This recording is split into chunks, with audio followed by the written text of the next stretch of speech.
आदरणीय मंत्री MC सुधाकर जी, आदरणीय प्रोफेसर सुबोध मेहता जी, और बीच में हमारे साथ थे दीपांकर भट्टाचार्य जी, शकील अहमद खान जी, और सभागार में आए हुए सभी बिहार के विभिन्न जिला से आए हुए सभी हमारे बुद्धिजीवी नौजवान साथियों। मैं पहले ही शुरुआत में विषय प्रवेश पर मैंने बोला था, ज़्यादा समय नहीं लेंगे, 1 घंटा कार्यक्रम हम लोग का सुबह विलम्ब से शुरू हुआ, इसीलिए समय ख़त्म ही हो गया है। तो ज़्यादा ही 10 मिनट में ही बात को मैं रखना चाहता हूँ। 40 मिनट समय इस बात को लेकर के कि हम जिस शिक्षा की जो बात कर रहे हैं वर्तमान में, थोड़ा 2 अलग तरह की जो शिक्षा है और उस दोनों शिक्षा के भीतर 2 तरह की शिक्षा के भीतर जो अंतर संबंध या संघर्ष है, वही नई शिक्षा नीति के भीतर दिखाई दे रहा है। अगर हम मूल शिक्षा व्यवस्था को देखें, जो स्थापित शिक्षा व्यवस्था, वह व्यक्तित्व के विकास को प्रतिबिंबित करने वाली हमारी शिक्षा व्यवस्था पुरातन या सनातन जिसको जो भी कहें रहा है। नई पीढ़ी में, नए जनरेशन में जो एक संघर्ष मैंने कहा, वो रोजगार परक शिक्षा। ये रोजगार परक शिक्षा और व्यक्तित्व विकास की जो 2 अवधारणाएं जो शिक्षा की है, दोनों अलग अलग तरीके से नई शिक्षा नीति में नहीं दर्शाया गया, घालमेल कर दिया गया, दोनों को एक साथ मिला दिया गया। यह नई शिक्षा व्यवस्था की सबसे ज़्यादा संकटग्रस्त क्षेत्र में मानता हूँ। जिन लोगों ने डिजाइन किया, उन लोगों के डिजाइन में व्यक्तित्व विकास नहीं रहा, नॉलेज नहीं रहा। उनके जो न्यू इकोनॉमिक एरा है, इकोनॉमिक लिबरलाइजेशन के बाद जो सॉफ्ट स्किल या हार्ड स्किल दोनों तरह का जो जरूरत था, उसके हिसाब से नई शिक्षा नीति को मोड़ दिया लोगों ने। क्या पुरानी व्यवस्था में यह नहीं था क्या? जब हम देखते हैं, हम पुरानी व्यवस्था को हम जब देखते हैं, तो पुरानी व्यवस्था में भी स्किल ड्रिवन ऑर्गेनाइजेशन हमारे पास था। Polytechnic college, ITI college, vocational college, paramedicals college, nursing college, ये तो था ही स्किल बेस्ड। हमारे एक इंस्टीट्यूशंस भी थे इसके लिए बाकायदा। लेकिन जो संघर्ष है, मैंने कहा, जो न्यू इकोनॉमिक एरा में जो संघर्ष है, और ख़ासतौर से जो बिहार जैसे राज्य, या जो इसको मैं मानता हूं कि जो न्यू एजुकेशन पॉलिसी लाने वाले, जो राष्ट्रीय शिक्षा नीति लाने वाले लोग हैं, वो बेसिकली हमेशा से ही वो नॉलेज के खिलाफ रहे, ज्ञान के खिलाफ रहे, जिज्ञासा के खिलाफ रहे, सवाल के खिलाफ रहे। हमारे विश्वविद्यालय हमेशा सवाल पैदा करने की छात्रों के भीतर एक क्षमता पैदा करते हैं और जिज्ञासाओं का समाधान वो करते हैं। मैंने इसलिए जिज्ञासा की बात भी कहा और सवाल की भी बात कहा कि जो अभी न्यू एजुकेशन पॉलिसी है, इसमें प्रोफेसर से आप बहुत सवाल नहीं कर सकते, क्योंकि उसके जो मार्क्स जो डिजाइन किए गए हैं, उसमें 40-60 शायद है, प्रैक्टिकल में 40 हो गया, 60 आपका नॉलेज। अब ये 40 तो विवेक पर आधारित है ना। हम लोग तो दिल्ली यूनिवर्सिटी में जब पढ़ने गए थे, तो भी हम लोग शक करते थे कि, जबकि वो प्रोफेसर पेपर नहीं सेट करता था, जो पढ़ाने वाला होता था, पेपर कोई और सेट करता था, और जो पेपर जांच करता था वो एक अलग प्रोफेसर होता था, और तीनों के बारे में जानकारी नहीं होती थी। तो भी हम लोग कहते थे नंबर कम दे दिया। पढ़ाता कोई था, पेपर कोई सेट करता था, और कॉपी कोई जांच करता था। यही सिस्टम था दिल्ली यूनिवर्सिटी का। फिर भी हम लोग हंगामा करते थे कि नंबर कम दे दिया प्रोफेसर।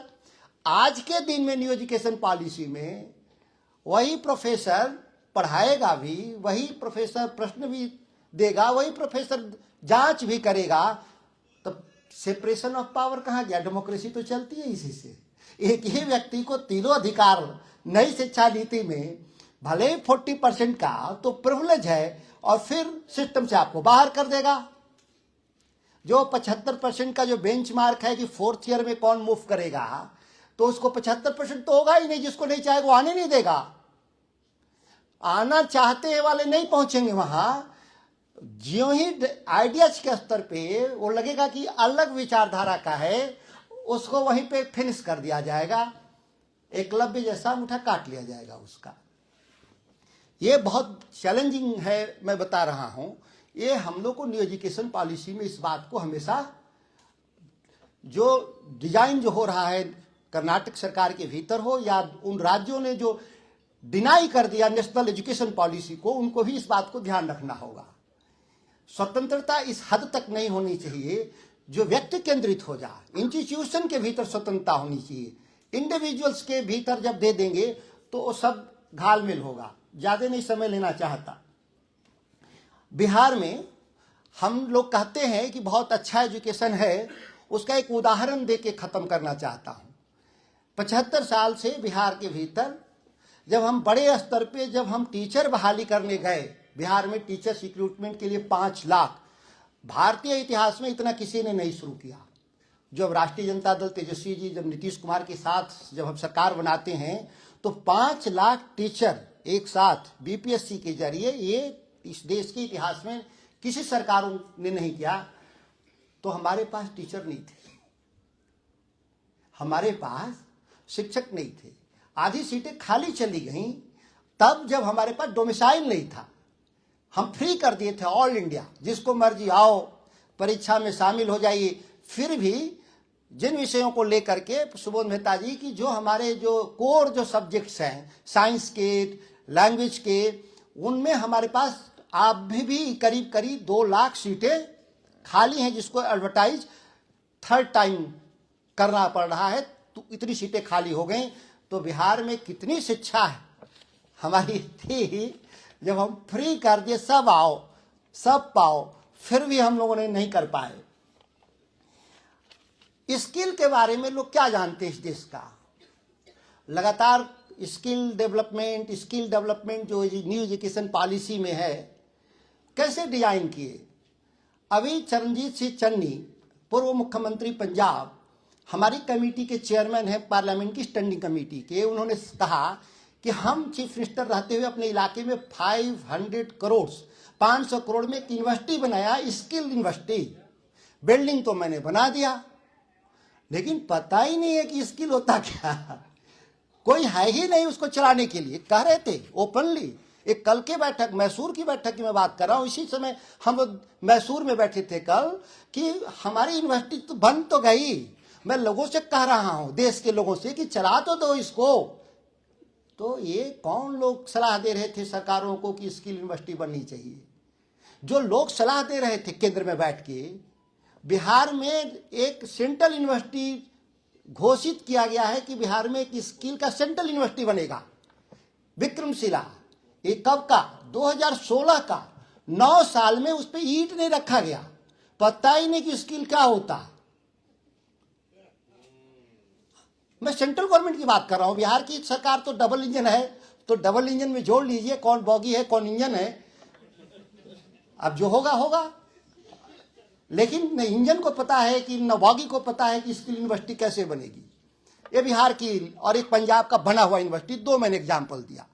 तो इस देश में स्किल के बारे में इतनी जानकारी है, इससे ज्यादा जानकारी नहीं है जितने विद्वान लोग हैं। एक बहुत विषम और कठिन सवाल है।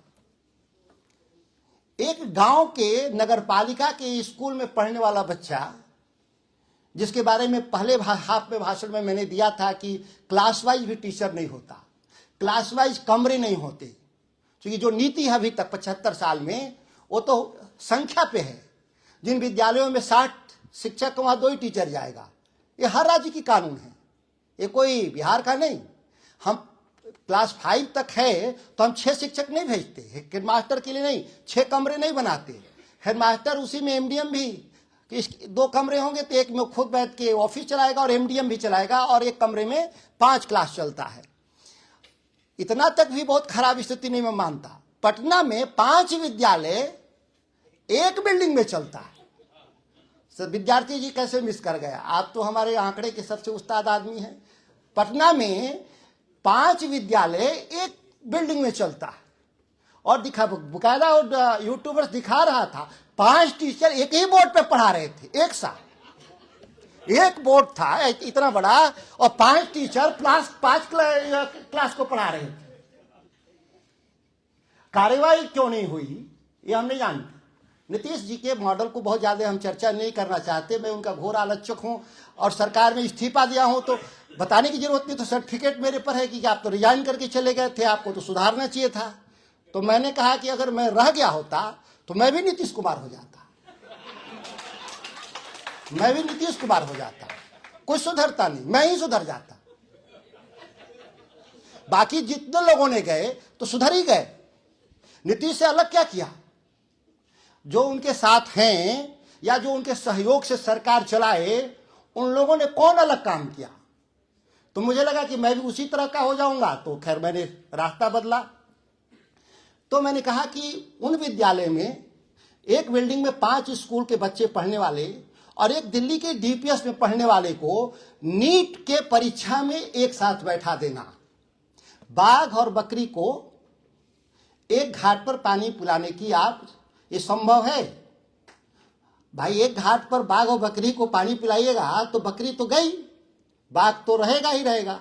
तो ये जो हमारे प्राइवेट इंस्टीट्यूशन में जो बच्चे पढ़ करके शक्तिशाली लोग को आप उनके साथ कंपटीशन यूपीएससी में कोई है क्या अंतर सिलेबस में या उसके क्वेश्चन में? नीट में कोई है क्या?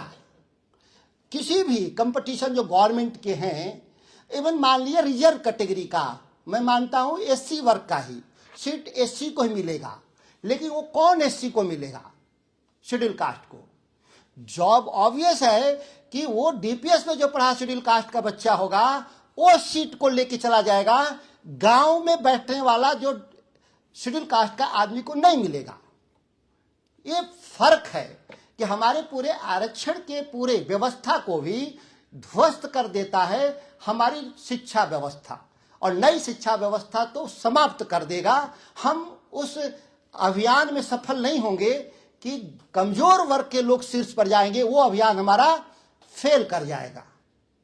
पर्पस लोगों को रोजगार नहीं देना था, पर्पस हमारा कोई नौकरी नहीं देना था, रिप्रेजेंटेशन देना था। किसको? डिप्रेस को। भारत के भीतर कास्ट सबसे प्रमुख चीज है, डिप्रेस कास्ट, मैं मानता हूं। लेकिन मैंने कहा डीपीएस वाले को क्यों?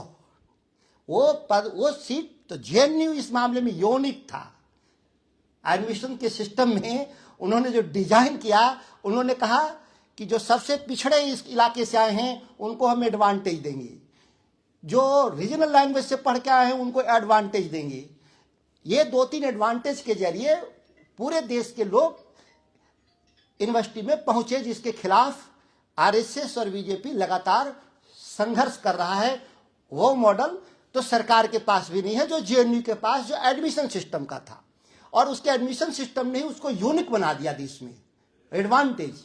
वो आगे चला गया इसीलिए, और दूसरा कोई कारण नहीं था। मैं नहीं मानता कि उसमें अलग कुछ था, उसके एडमिशन ने ही उसको अलग कर दिया और वो एक नीचे के लोगों को ऊपर पहुंचा दिया। वो उस यूनिवर्सिटी की ताकत थी।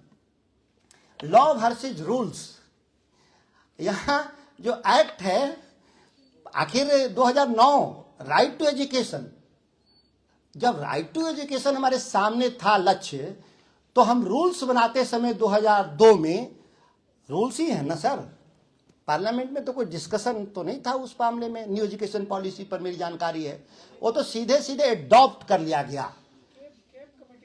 हाँ, वही मैं कहा कि सीधे सीधे, तो ये कैसे हो गया? मतलब डेमोक्रेसी, जो लोकतंत्र खतरे में है, इस बात से समझा जा सकता है। जो बार बार कहते हैं संविधान खतरे में है, लोग पूछते हैं तो बताओ क्या है, उनके लिए जवाब है कि संविधान ने तो हमको अधिकार दिया शिक्षा का, लेकिन सरकार ने उस अधिकार को छीन रही है, पार्लियामेंट को सुपरसीड कर रही है, विधायिका को कार्यपालिका सुपरसीड कर रही है। यह कहना कि विधायिका ही सर्वोपरि है, इस मामले में देखने में साफ है कि एग्जीक्यूटिव कार्यपालिका सुपीरियर अपने को साबित करके और हमको सवटेज कर दी, और हम लोग सभी लोग मौन साध लिए। हेफा पे सब चर्चा कर रहे थे कि आगे यूनिवर्सिटियों को या कॉलेजों को जो पैसा चाहिए वो कहां से आएंगे, तो लोन के जरिए आएंगे। लोन कौन चुकाएगा? छात्र चुकाएगा, छात्र के फीस से आएंगे, और फिर यूनिवर्सिटी कर्जे में डूबेगी, एनपीए होगा, तो यूनिवर्सिटी बिकेगी, सस्ते में बिकेगी। दिल्ली यूनिवर्सिटी बनाने जाइए तो 50,000 करोड़ में नहीं बनेगा, जमीन वमीन देख लीजिएगा तो 5 लाख करोड़। बिकेगी कितने में यूनिवर्सिटी? 5,000 करोड़ में ऑनरशिप ट्रांसफर हो जाएगा, यूनिवर्सिटी तो ही रहेगी, ऑनरशिप ट्रांसफर हो जाएगा। कितने में? 5,000 करोड़ में। तो हमारे जो केवल जो हमारी जो कैपिटल है, इंटेलेक्चुअल कैपिटल ही नहीं ट्रांसफर होगा, हमारी जो असेट है गवर्नमेंट का वो भी ट्रांसफर हो जाएगा प्राइवेट सेक्टर में। मैं ज़्यादा समय न लेते हुए अंतिम बात मैं करना चाहता हूं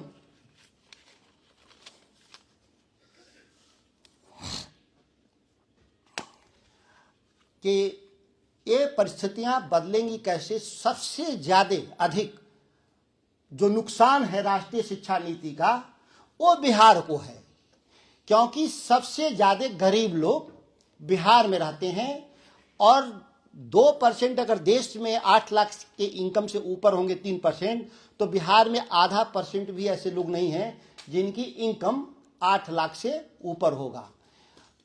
तो ये लोग जो 99% लोग हैं उनके लिए अंतिम विकल्प सरकारी संस्थान है। और सरकारी संस्थान देखिए संख्या में, अभी सर ने जो आंकड़े निकाले थे हमारे कर्नाटक से, जो कमीशन के जो हमारे डिप्टी चेयरमैन साहब, आधी जनसंख्या है कर्नाटक की हमसे, हमारे से इंस्टीट्यूशन 2 गुना है, हमारे से इनरोलमेंट 4 गुना ज़्यादा है वहाँ कर्नाटक में। मतलब एक तरह से देखा जाए तो 8 गुना, क्योंकि हम आधी मेरी जनसंख्या कर्नाटक और हमसे 4 गुना है, तो 8 गुना इनरोलमेंट है। और ये केंद्रीय सेक्टर से, सेंट्रल सेक्टर से बार बार चर्चा है कि बिहार को पैकेज चाहिए, विशेष राज्य का दर्जा नहीं मिलता है तो पैकेज मिल जाए। तो पैकेज में बिहार के जितने नेता हैं घूम करके जाते हैं, कहते हैं सड़क दे दो, फ्लैट दे दो, इंफ्रास्ट्रक्चर। एक भी आदमी मुंह नहीं खोलता बिहार में, 40 सांसद हों 243, कि हमको 10 central university, 5 AIIMS, 5 IIT, 5 law college, और टोटल लागत कितना आएगा? हार्डली 50,000 करोड़, 50,000 करोड़। इसको अधिक से अधिक एक्सलेट कर दें, माने और भी दिल्ली एम्स जैसा हो, थोड़ा ज़्यादा लगेगा पैसा, तो 1 लाख करोड़।